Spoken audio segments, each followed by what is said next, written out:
मित्रों आज हम लोग बात करेंगे टॉर्च टेस्ट के बारे में। Torch test.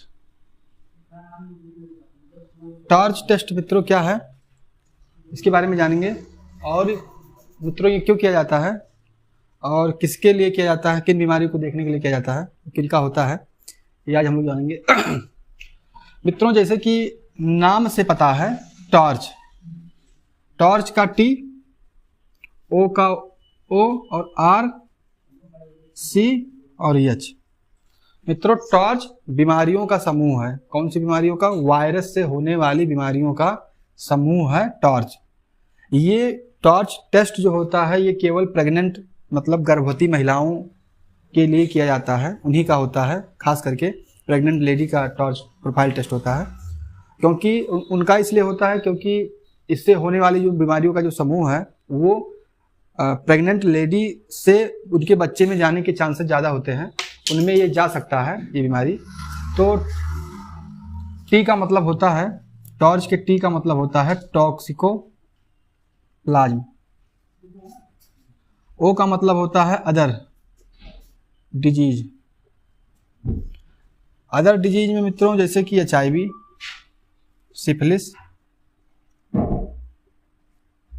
HCV, ETC, इतनी सारी बीमारियां अदर डिजीज में आती हैं। उसके बाद आर से होता है रुबेला, ये भी एक वायरल बीमारी है। सी से होता है साइटो मिगाइली वायरस, इसको बोलते हैं CMV, साइटोमिगाइली वायरस, साइटोमिगाइली वायरस। एच से होता है हर्पीज सिंपलेक्स, हर्पीज सिंपलेक्स। मतलब कि टॉर्च प्रोफाइल में इतनी सारी वायरल बीमारियां हैं जो प्रेग्नेंट लेडी से उसके बच्चे में प्लासेंटा के थ्रू जा सकती हैं। अब प्लासेंटा क्या होता है ये भी जान लेते हैं। जैसे एक नली होती है, एक मतलब एक नली होती है, एक रास्ता होता है जो मदर से और बच्चे के बीच में, मदर से बेबी के बीच में जुड़ा होता है, एक नली होती है। इस नली के द्वारा ब्लड की सप्लाई, ऑक्सीजन की सप्लाई, ग्लूकोज की सप्लाई, जितने भी फूड मटेरियल की सप्लाई होती है मदर के द्वारा बच्चे में इस नली के द्वारा होता है। इस नली को बोलते हैं प्लासेंटा। प्लासेंटा। तो ये वायरस, जितने भी वायरस हैं ये सब वायरस प्लासेंटा से क्रॉस करके बेबी में जा सकते हैं, इसलिए ये टेस्ट किया जाता है।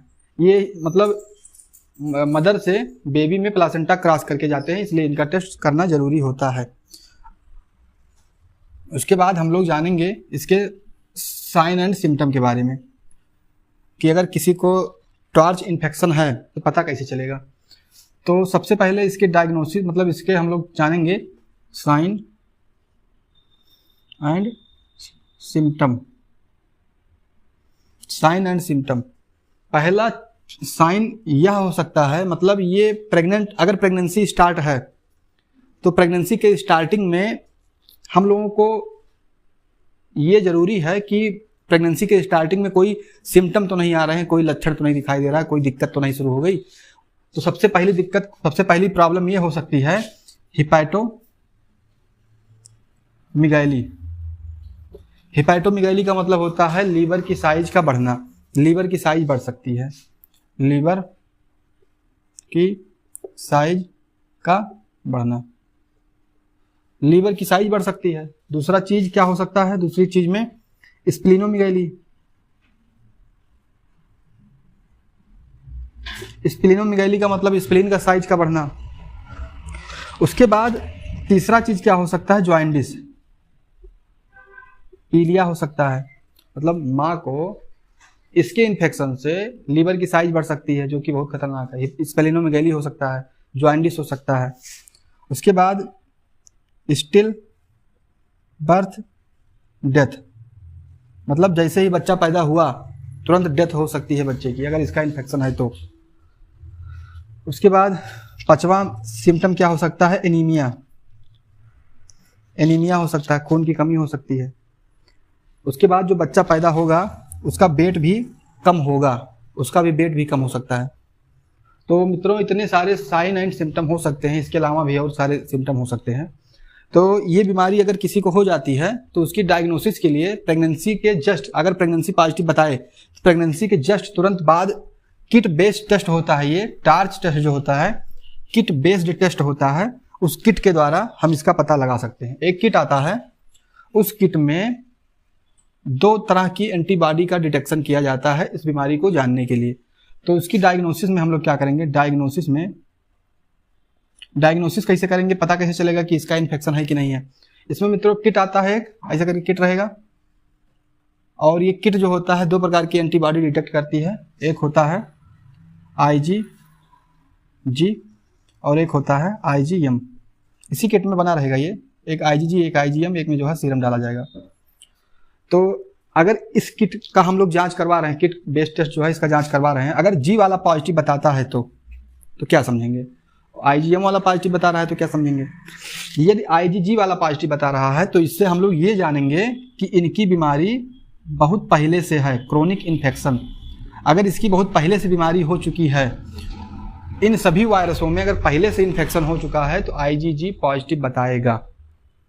और IgM यदि अगर पॉजिटिव बता रहा है, अगर ये पॉजिटिव बता रहा है तो इसका मतलब ये होता है कि कहीं रिसेंटली में इन्फेक्शन हुआ है। रिसेंटली इन्फेक्शन में IgM पॉजिटिव बताता है। उसके बाद यदि प्रेगनेंसी के समय ही वैक्सीनेशन हुआ हो, रूबेला और टॉक्सिकोप्लाज्म का वैक्सीनेशन भी होता है, तो अगर उसकी वैक्सीन भी लगी है तो भी ये पॉजिटिव बता सकता है। और IgM जब तुरंत इन्फेक्शन होगा तो ये बताएगा। तो मित्रों, ये जानने के लिए डायग्नोसिस में हम लोग 2 तरह का किट बेस्ड टेस्ट करवाते हैं। उसके बाद हम लोग जानेंगे इसके प्रिवेंशन के बारे में, मतलब कि बचाव कैसे किया जाएगा। तो बचाव के बारे में प्रिवेंशन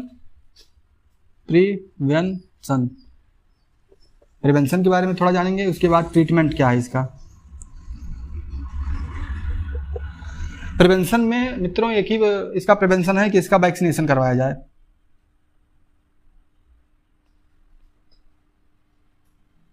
इसका वैक्सीनेशन ही इसका प्रिवेंशन है, समय पर पॉजिटिव आने पर इसका वैक्सीनेशन करवाया जाए, यही प्रिवेंशन है। और दूसरी चीज़ है ट्रीटमेंट मित्रों कैसे होगा, सिम्टम के आधार पर इसका ट्रीटमेंट किया जाता है।